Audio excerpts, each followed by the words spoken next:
사도 바울이 로마로 가기를 참으로 원했습니다. 왜 그런가 하면은 세계 복음화를 이루기 위해서는 로마에 가서 복음을 전가하면은 그 복음이 온 세상으로 흩어진다고 생각했기 때문에 사도 바울의 소원이 있었다면은 내가 로마로 가야 하리라. 내가 로마로 가야 하리라. 이것이 사도 바울의 꿈이었습니다. 사도행전 21장 17절 말씀에 보면은 사도 바울이 3차 전도 여행을 마치고 선교비와 구제비를 가지고 예루살렘 교회를 방문하게 됩니다. 예루살렘의 유대인들이 사도 바울을 모함을 했습니다. 그래서 사도 바울이 잡혀가서 죽도록 매를 맞는 장면을 기록해 놓고 있습니다.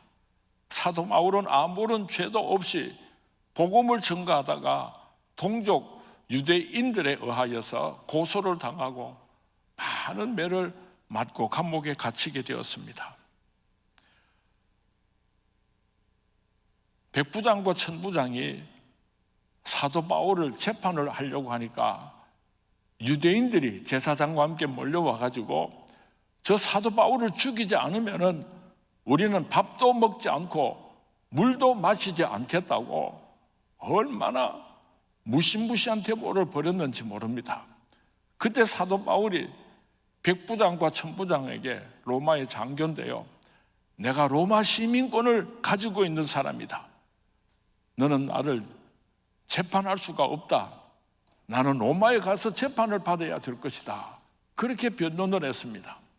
그 당시에 로마의 시민권을 가지고 있는 사람은 함부로 재판을 할 수가 없었고, 재판을 하려고 하면은 로마로 보내어서 로마에서 재판을 받아야 했던 것입니다. 백부장과 천부장이 사도 바울이 로마 시민권을 가진 것을 보고 얼마나 놀랐는지 몰라요. 그래서 백부장과 천부장이 사도 바울을 로마로 보내주게 되는데 470명의 군대들을 동원해가지고 사도 바울이 안전하게 로마로 갈 수 있도록 호송을 해주게 됩니다. 그 이후에 있었던 장면들을 우리가 잘 알 수 있습니다. 배를 타고 로마로 가다가 유라굴로 광풍을 만나서 열나흘 동안 해와 달이 보이지 않는 무시무시한 광풍 속에서 어떻게 사도 바울이 살아남고 로마까지 가게 되었는지를 우리가 잘 알고 있습니다. 사도 바울이 복음을 전하다가 어떠한 고난을 받았는가? 오늘 성경 말씀 12절에 형제들아 내가 당한 일에 도리어 복음 전파에 진전이 된 줄을 너희가 알기를 원하노라. 사도 바울이 얼마나 많은 고통을 당했습니까? 말할 수 없는 힘들고 어려운 길을 걸어왔지만은 그는 자기 자신의 과거를 돌아보면서 그것이 복음을 전가하는데 얼마나 큰 유익이 있었는지를 너희들이 알기를 원한다. 그렇게 고백을 하고 있는 것입니다. 지금까지 지내온 것 주의 크신 은혜라. 우리 사랑하는 성문의 성도님들도 오늘까지 살아온 생애를 돌이켜보면서 참 힘들고 어려운 시절도 있었을 것입니다. 많은 아픔과 눈물과 한숨이 있었을 것입니다. 나의 지나온 모든 세월을 돌아보면서 그것들이 내가 오늘 믿음을 가지고 그리스도 안에서 복음을 전가하면서 살아가는데 큰 유익함이 있었다고 사도 바울처럼 그렇게 고백하는 밤이 될 수 있기를 바랍니다. 사도 바울이 어떤 고난을 받았는가 우리가 잘 알고 있지만은 고린도후서 11장 23절에서 27절까지 사도 바울이 어떤 고난을 당했는지 생각하면서 함께 봉독하도록 하겠습니다. 시작. 그들이 그리스도의 일꾼이나 정신없는 말을 하거니와 나는 더욱 그러하도다. 내가 수고를 넘치도록 하고 옥에 갇히기도 더 많이 하고 매도 수없이 맞고 여러 번 죽을 뻔하였으니 유대인들에게 40에서 하나 감한 매를 5번 맞았으며 3번 태창으로 맞고 1번 돌로 맞고 3번 파선하고 일주일을 깊은 바다에서 지냈으며 여러 번 여행하면서 강의 위험과 강도의 위험과 독력의 위험과 이방인의 위험과 신의 위험과 광야의 위험과 바다의 위험과 거짓 형제 중에 위험을 당하고 또 수고하며 애쓰고 여러 번 자지 못하고 줄이며 목마르고 여러 번 굶고 춥고 헐벗었노라. 사도 바울은 로마로 가는 것이 꿈에도 소원이었습니다.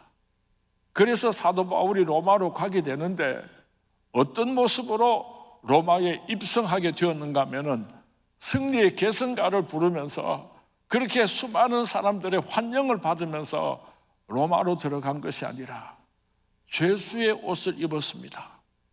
발목에는 쇠고랑을 찼습니다. 죄수의 몸으로 재판을 받기 위하여서 오늘 사도 바울은 로마로 들어오게 되는 것입니다. 그럼에도 불구하고 나의 당한 일이 도리어 복음의 진보가 된 줄을 너희가 알기를 원하노라. 그 수많은 고통과 아픔과 가시밭길을 걸어온 사도 바울이 복음의 진보를 위하여서 오늘 내가 이 길을 걸어오게 되었다는 것을 너희들이 알아주기를 원한다. 그리고 13절에 이름으로 나의 매임이, 이 매임이 무엇입니까? 내가 죄수의 옷을 입고 발목에 쇠고랑을 차고 로마 감옥에 갇혀있는 이 매임이 그리스도 안에서 모든 시위대 안과 그 밖에 모든 사람에게 나타났으니. 옛날에 로마 감옥은 아주 민주적이었습니다. 많은 자유가 있었습니다. 어쩌면 죄수들이 너무 많기 때문에 로마 감옥에 다 수용할 수가 없어서 로마 죄수들이 재판을 받을 때까지 감옥 가까운 곳에서 셋방을 얻어서 귀가할 수 있도록 했습니다. 그리고 시위대 4사람이 하루에 6시간씩 4사람이 교대로 그 죄수와 한쪽에 발목에 쇠고랑을 같이 차고 생활을 하게 됩니다. 그렇게 6시간씩 교대를 하면은 하루에 4사람의 시위대가 그 죄수 한 사람을 보호하면서 같이 감옥 생활을 하게 되는데 사도 바울이 한 2년여 동안 로마 감옥에 있었기 때문에 얼마나 많은 시위대 군사들이 있었겠습니까? 그 사람들을 만날 때마다 사도 바울이 복음을 전가했어요.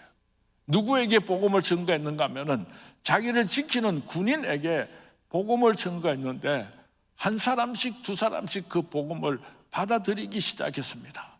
사도 바울과 같이 생활을 해보니까 너무나 고상하고 너무나 깨끗하고 너무나 거룩하고 그 말씀에 그 복음의 능력이 있었기 때문에 그 시위대들이 사도 바울을 지키려고 왔던 그 시위대들이 예수님을 영접하고 좋은 그리스도인이 되었던 것입니다. 자꾸만 소문이 났어요. 그래서 장교들도 귀족들도 그 소문을 듣고 사도 바울의 가르침이 받고 싶어서 많은 사람들이 찾아와서 사도 바울을 통해서 복음을 받고 예수 그리스도를 영접하게 되었으니까 시위대 안과 그 밖에 모든 사람에게 나타났기 때문에 감사한다고 사도 바울은 고백을 하고 있는 것입니다. 어떤 음식점은 가보면은 시설이 형편없습니다. 그런데 얼마나 많은 사람들이 줄을 서서 기다립니다. 왜 그런가 하면은 그 음식점에 음식이 맛이 있다고 소문이 났기 때문에 많은 사람들이 그 음식점에 음식을 먹으려고 와서 줄을 서서 기다리는 것처럼 사도 바울은 비록 로마의 감옥 속에 갇혀 있었지만은 그의 가르침이 얼마나 신비롭고 얼마나 아름다웠던지 로마의 장교들도 로마의 귀족들도 앞다투어서 찾아와서 사도 바울을 만나고 복음을 듣기를 원했던 것입니다. 우리 서문의 성도님들도 이런 아름다운 소문들이 나는 그리스도인들이 될 수 있기를 주님의 이름으로 축원을 드립니다. 사도 바울의 그 삶이 증인이 되었던 것입니다. 얼마나 깨끗하고 얼마나 아름다운 삶을 살았든지 수많은 사람들이 감동을 받고 말씀을 받고 예수를 믿게 되었던 것처럼 여러분이 직장 속에서, 여러분이 어느 곳에 있든지 여러분을 아는 많은 사람들이 여러분을 통해서 예수님을 만날 수 있는 귀한 도구로 쓰임받을 수 있게 되기를 주님의 이름으로 축원을 드립니다. 전도는 말로 하는 것이 아니고 삶으로 하는 것입니다.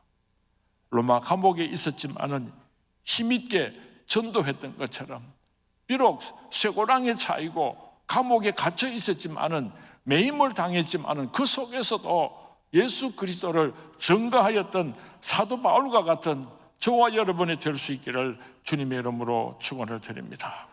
14절 말씀을 우리가 한번 같이 봉독하도록 하겠습니다. 시작. 형제 중 다수가 나의 매임으로 말미암아 주 안에서 신뢰함으로 겁없이 하나님의 말씀을 더욱 담대히 전하게 되었느니라.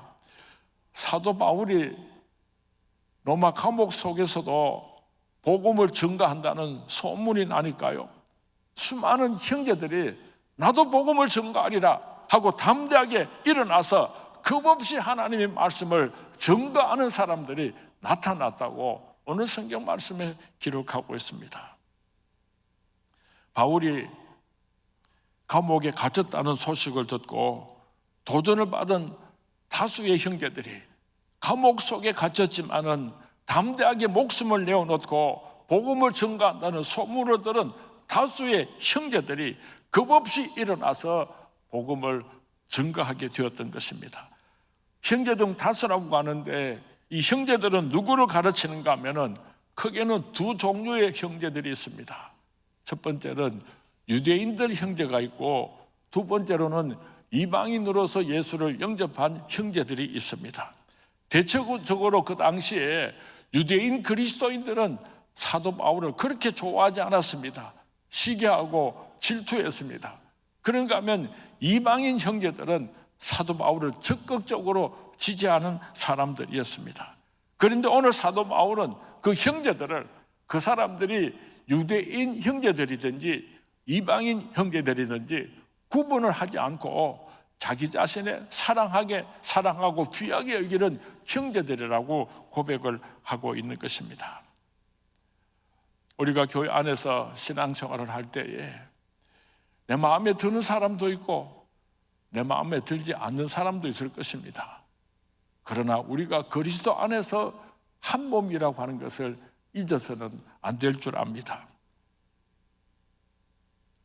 기독교는 핍박 가운데서 거룩과 성결함으로 불같이 타올랐습니다. 편안할 때는 기독교는 부패하고 타락했습니다. 그러나 박해를 받을 때에, 사회적으로 여러 가지 힘들고 어려운 일들이 있을 때에 교회는 불같이 일어났습니다. 어저께 장경동 목사님께서 전화가 왔어요. 이 목사 봄맞이 부흥성에, 새가족 초청 부흥성에 잘 준비되고 있나? 그래서 제가 코로나 때문에 할 수 있을는지 할 수 없을는지 아직은 좀 지켜봐야 되겠는데, 그랬더니 장경동 목사님이 무슨 소리를 그렇게 해? 코로나가 그렇게 무서워? 하는 거야. 그래서 제가 딴소리 못하고 오케이, 기도하고 잘 준비할 테니까, 그렇게 참 긴 이야기를 나누었습니다. 우리가 정말 힘들고 어려울 때에 도리어 성령께서는 역사하시고 큰 은혜를 베풀어 주실 줄로 믿습니다. 15절 말씀에 보면은 같이 한번 봉독합니다. 시작. 어떤 이들은 투기와 분쟁으로, 어떤 이들은 착한 뜻으로 그리스도를 전파하니. 참 이상한 말씀을 기록하고 있죠. 투기와 분쟁으로 그리스도를 증거하는 자들이 있었다 그럽니다. 도대체 그들은 누구고 왜 그렇게 복음을 증거하였는가? 사도 바울이 로마에 들어왔을 때에 이미 로마에는 교회가 세워져 있었습니다. 많은 신학자들이 추측하기를 베드로가 먼저 로마에 왔고 베드로가 먼저 로마에 교회를 세웠을 것이다, 그렇게 추측을 하고 있습니다. 그 당시에 로마에 있는 교회의 지도자들이 많은 성도님들에게 존경을 받는 분들이었는데, 사도 바울이 와가지고 소문이 자꾸 나기 시작하니까 로마에 있는 교인들이 로마의 지도자들보다, 로마의 목회자들보다도 사도 바울을 더 존경하고 따르는 것이 배가 아팠든지 질투가 났든지 하여간에 그래서 위기감을 느끼고 사도 바울에 대하여서 매우 심한 견제를 하고 있었습니다. 로마에 있는 성도들 가운데는 바울에 대하여서 좋지 못한 감정을 가진 사람들도 있었습니다. 아니, 무슨 잘못을 했으니까 로마 감옥에 갇힌 것이지 죄가 없는데 어떻게 감옥에 갇혀? 무슨 잘못이 있을 거야? 이렇게 수군거리는 사람들도 있었습니다. 그러나 사도 바울은 복음만 증거될 수 있다고 한다면 자기 자신의 억울함이나 괴로움 따위는 중요한 것으로 여기지를 않았습니다. 자신은 망한다고 할지라도, 자신은 망신을 당한다고 할지라도 그것을 그렇게 중요하게 여기지를 않았습니다. 예수님보다도 더 소중한 것이 사도 바울에게는 없었던 것입니다. 오늘날 교회 안에서 주님의 일을 하다가 보면은 내가 좋아하는 사람이 무슨 말을 하고 일을 하면은 덮어놓고 잘하든지 못하든지 같이 행동을 해주는 사람이 있는가 하면은 나하고 별로 안 친한 사람, 시기하고 질투하는 사람, 별로 내 마음에 안 드는 사람이 옳은 일을 해도 뒤에서 수군거리고 방해하는 경우가 참 많은 것 같아요. 오늘 사도 바울의 이 넉넉하고 아름다운 마음을 우리가 배울 수 있었으면 좋겠습니다. 왜 사도 바울은 자기 자신을 핍박하고 괴롭히는 그 사람들을 인정하여 주었는가? 여기서 말하는 투기와 분쟁은 개인적인 문제입니다. 인격적인 문제입니다. 복음하고는 아무런 상관이 없는 문제였기 때문입니다.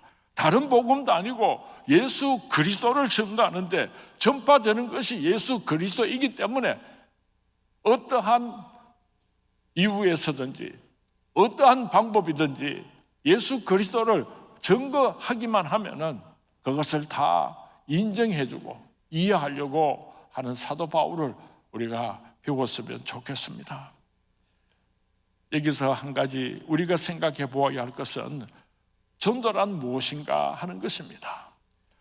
예수 믿지 않는 사람을 예수 믿게 해서 천국 가게 하는 것, 그것이 전도이지, 예수 믿지 않는 사람을 전도해서 우리 교회 등록시키는 것, 이것이 전도라고 생각하는 것은 한 80점밖에 안 돼요. 내가 전도한 사람이 다른 교회에서 신앙생활을 하더라도 그 사람이 예수 믿고 천국 갈 수 있도록 계속해서 그 사람을 위해서 기도하고 그 사람이 신앙의 뿌리를 내릴 수 있도록 신앙의 멘토로서 그 책임을 다 하는 사람이 진정한 전도인이 되는 것입니다. 예수 믿게만 해놓고 그것이 끝이 나는 것이 아니라 내가 영적으로 낳은 자식이기 때문에 우리 교회 안에서 신앙생활을 하든지 서울에서 신앙생활을 하든지 우리 이웃 다른 교회에서 신앙생활을 하든지 그 사람이 뿌리를 내리고 좋은 그리스도인이 될 수 있도록 끝까지 보살피는 것입니다. 우리 교회에 계셨던 지금은 은퇴하신 서울에 가 계시는 박내식 장로님, 박내식 장로님께서 어떤 한 분을 전도를 해서 그분이 우리 교회에서 신앙생활을 시작을 했어요. 얼마나 장로님 내외가 끝까지 그렇게 희생하고 사랑하고 기도하고 섬기며 돌보았는지 여시 우리 교회의 직분자가 됐어요. 그런데 이분이 얼마 전에 집을 사고 팔고 뭐 이러는 가운데 보상을 받고 그러는 가운데 좀 목돈이 생겼단 말이에요. 아직까지 예수를 믿은 지 오래되지 않은 사람인데 지난 주간에 저를 찾아왔어요. 목사님, 헌금하고 싶다고. 헌금하고 싶다고. 오래 예수 믿은 사람들도 그런 헌금하기가 쉽지 않아요. 예수님을 믿게 하는 것으로 우리의 사명이 끝이 나는 것이 아니고 좋은 그리스도인이 될 수 있도록 영적인 아버지가 되고 영적인 어머니가 되어서 내가 낳았다고 하는 한 가지 이유 때문에 끝까지 책임질 수 있는 그런 서문의 성도님들이 될 수 있기를 주님의 이름으로 축원을 드립니다. 내가 전도한 사람이 우리 서문교회 출석하는 것도 좋지만은 다른 교회 출석하는 것도 얼마나 하나님께서 기뻐하시겠습니까? 어쩌면은 우리 서문교회 성도님들이 열심히 전도해서 아주 자그마한 교회, 미자립 교회, 개척교회 이런 교회 우리 성도님들을 보내서 그 교회들이 자랄 수 있도록 해준다면 하나님께서 더 기뻐하실 줄로 믿습니다. 내가 전도를 했든지 어떤 방법으로 전도를 했든지 누가 전도를 했든지 그 사람이 예수 믿으면 천국 가게 되면 그것이 가장 소중한 것이기 때문에 우리가 전도하다가 서로 마음을 상하고 주의 일을 하다가 서로 다투어서는 안 된다는 것을 사도 바울은 오늘 우리에게 가르쳐주고 있는 것입니다. 고린도전서 3장 4절에서 9절 말씀 그 뜻을 생각하면서 우리 같이 봉독하도록 하겠습니다. 시작. 어떤 이는 말하되 나는 바울에게라 하고 다른 이는 나는 아볼로에게라 하니 너희가 육의 사람이 아니리요. 그런즉 아볼로는 무엇이며 바울은 무엇이냐? 그들은 주께서 각각 주신 대로 너희로 하여금 믿게 한 사역자들이니라. 나는 심었고 아볼로는 물을 주었으되 오직 하나님께서 자라나게 하셨나니 그런즉 심는 이나 물 주는 이는 아무것도 아니로되 오직 자라게 하시는 이는 하나님 뿐이니라.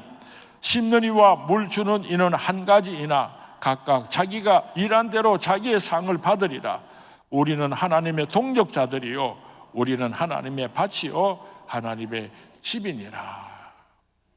누가 어떻게 복음을 증거했느냐, 그것은 중요한 것이 아니고 오직 복음이 증거된 그것이 중요한 것이라는 것을 우리가 잊어서는 안 되겠습니다.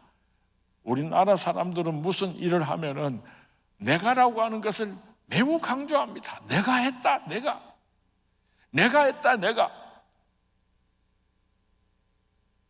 세상에는 여러 종류의 일들이 있습니다. 첫 번째로는 반드시 내가 해야지 되는 일이 있습니다. 죽기 전에 내가 마무리해야지 되는 일들이 있습니다.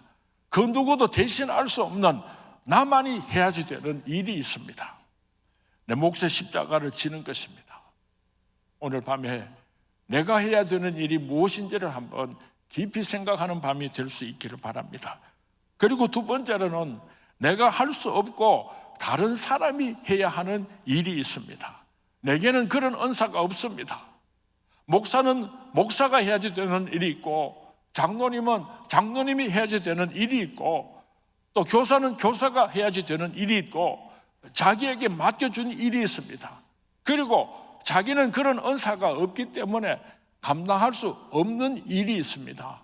그런데도 불구하고 잘 하지도 못하면서 다른 사람이 잘 하고 있는 일을 간섭하고 자기가 그 일을 하려고 하다가 서로 마음을 상하고 다투는 일들이 얼마나 많은지 모릅니다. 남자가 하는 일이 있죠. 또 여자가 하는 일이 있죠. 내가 하기 위해서는 힘들고 어렵지만은 전문가는 그 일을 하는 것이 그렇게 어렵지를 않습니다. 오늘 저녁에 우리가 기도할 때에 내가 할 수 없는 일은 무엇인가? 다른 사람을 믿고 그 사람을 의지해야지 되는 일은 무엇인가? 교회 안에서 가정에서 그런 일은 무엇인지를 한번 생각해 보았으면 좋겠습니다. 그런가 하면 세 번째로는 남과 함께 해야지 되는 일이 있습니다.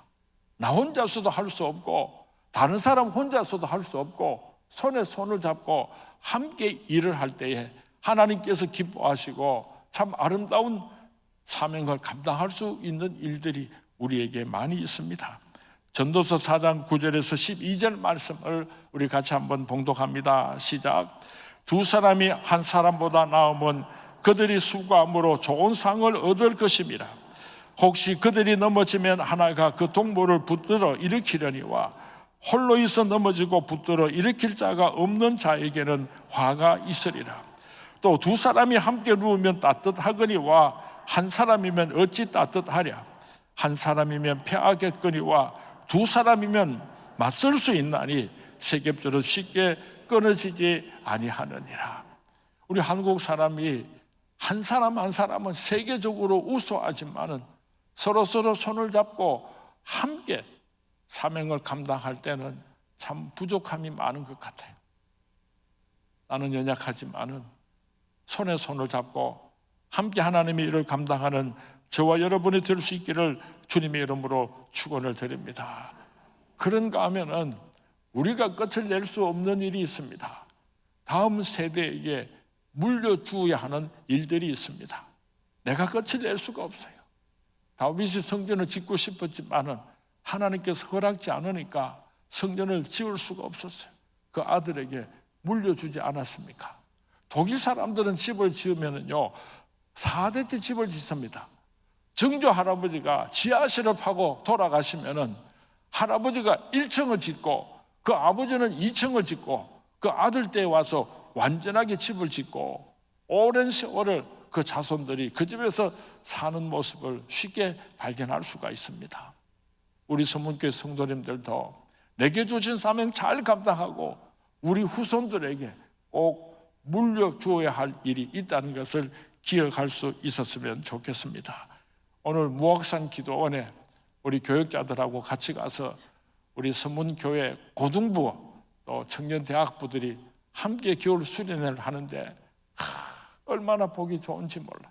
그 젊은 아이들이요 그냥 그렇게 머리를 맞대고 서로 웃으면서 교제하고 은혜 받는 그런 모습을 보고 얼마나 감동 깊었는지 몰라요.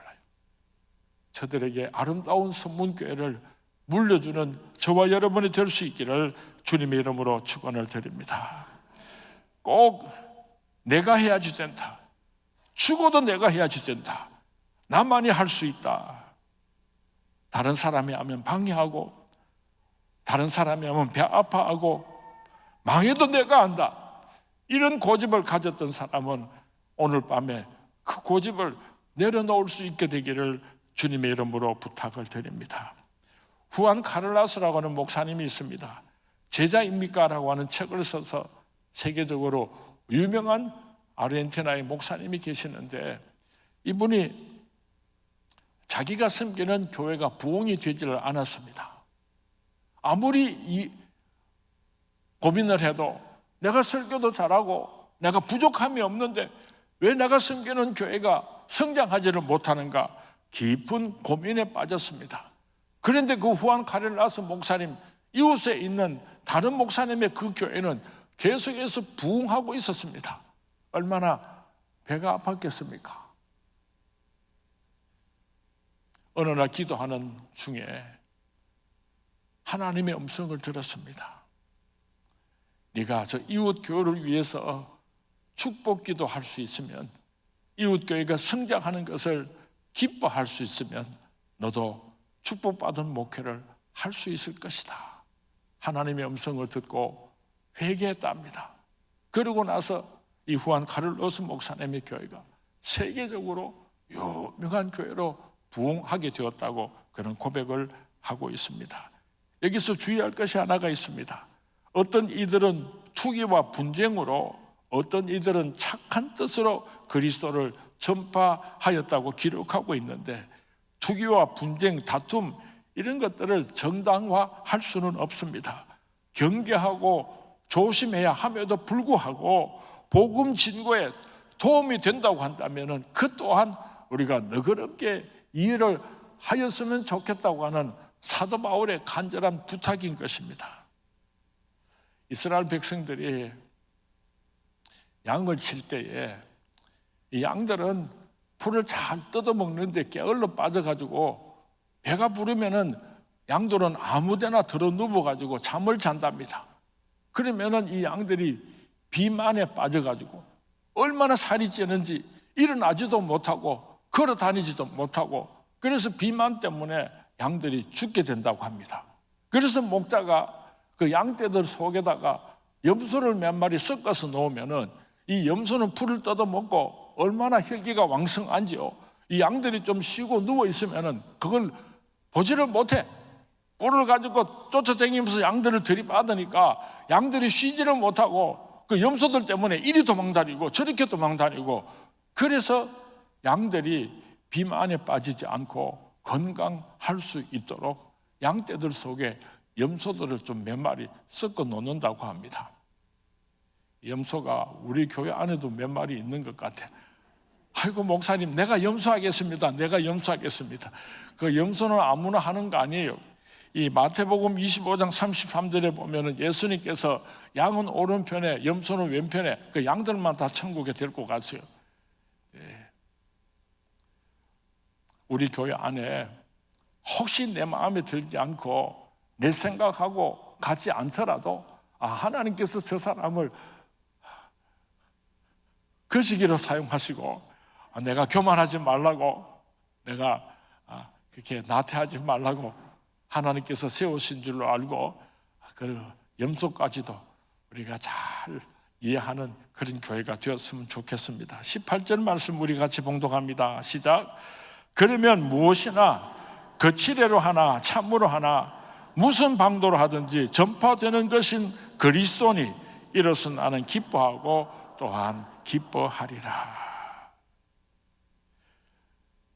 사도 바울이 로마 감옥에 있으면서 네 편의 성경 말씀을 기록했는데, 에베소서, 빌립보서, 골로새서, 빌레몬서, 옥중서신이라 그럽니다.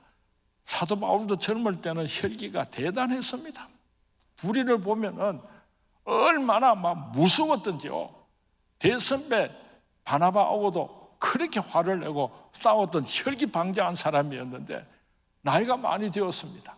이제 로마 감옥에서 죽을 임종의 날을 기다리고 있는 이 사도 바울이 얼마나 성숙했는지 몰라요.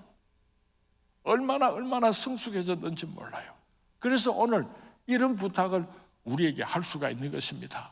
오늘 우리 소망 찬양대원들 보니까 다 이제 가깝도다 그러니까 우리 서문교회 우리 소망 찬양대원들이 다 사도 바울을 닮을 수 있게 되기를 주님의 이름으로 축원을 드립니다. 젊은 것들이 좀 오도방정을 떨고 젊은 것들이 좀 실수를 해도 나 떠라 참 보기 좋다 허허허허 이렇게 우리 어머님들이 우리 서문교회를 영적으로 잘 이끌어 주셔서, 또 오늘 참석하신 우리 장로님들이 성숙한 그리스도인이 되어서 우리 교회 안에서 염소같이 꼴보기 싫은 그런 교인들도요 다 사랑하고 품어줄 수 있는 그런 아름다운 서문교회가 될 수 있기를 주님의 이름으로 축원을 드립니다. 고린도전서 9장 19절에서 22절 말씀을 우리가 한번 같이 봉독하도록 합니다. 시작.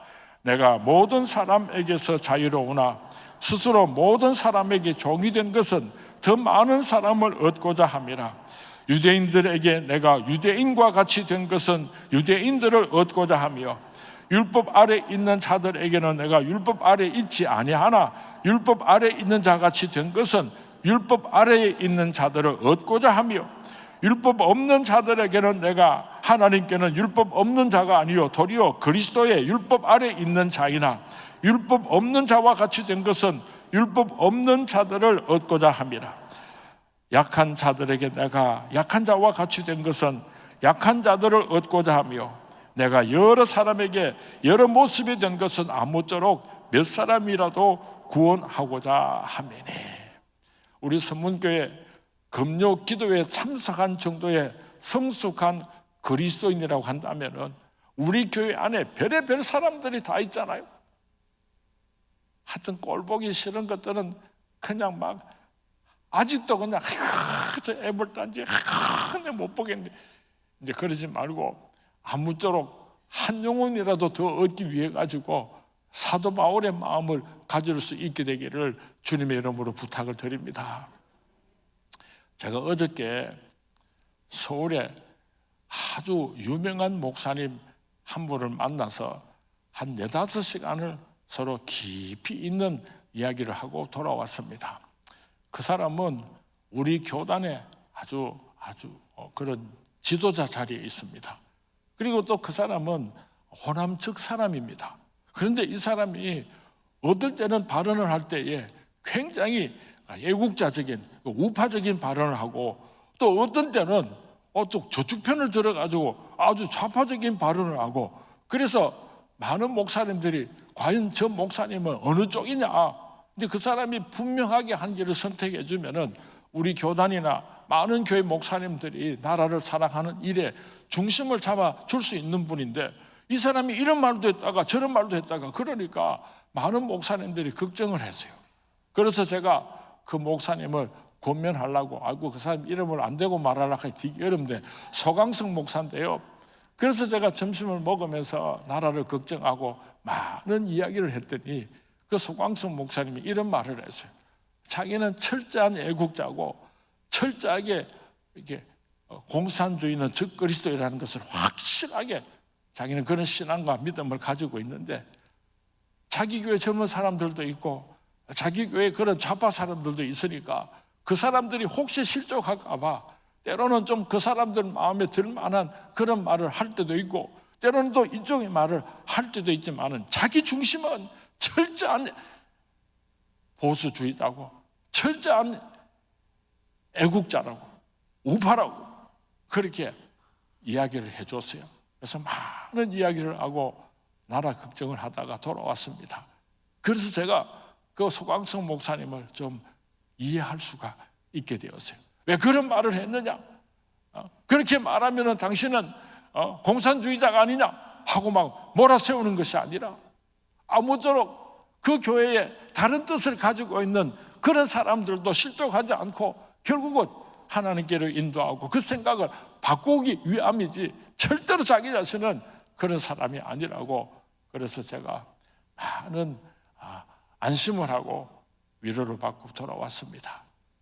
사랑하는 선문의 성도님, 우리는 분명한 신앙을 가지고 가치관을 가지고 있지만은 사도 바울처럼 성숙해서 우리하고 좀 생각이 다른 사람들도 사랑하고 섬기고 잘 인도할 수 있는 그런 그리스도인이 되었으면 참 좋겠다 생각을 합니다. 사도 바울이 그렇게 얼마나 강직했는지 몰라요. 타협할 줄 몰랐어요. 그런데 죽음의 날이 가까워오고 로마 감옥에서 그의 나이가 많아지니까 오늘 이런 아름다운 신앙인이 될 수 있었다는 것을 우리가 기억할 수 있었으면 좋겠습니다. 오늘 사도 바울을 통해서 우리가 많은 것을 생각해 봅니다. 그리고 나도 앞으로 이런 것은 좀 고쳤으면 좋겠구나, 나도 좀 너그럽고 넉넉한 마음을 가졌으면 좋겠구나, 그렇게 생각하고 사도 바울을 닮아가는 저와 여러분이 될 수 있기를 주님의 이름으로 축원을 드립니다. 주님의 이름으로 축원을 드립니다.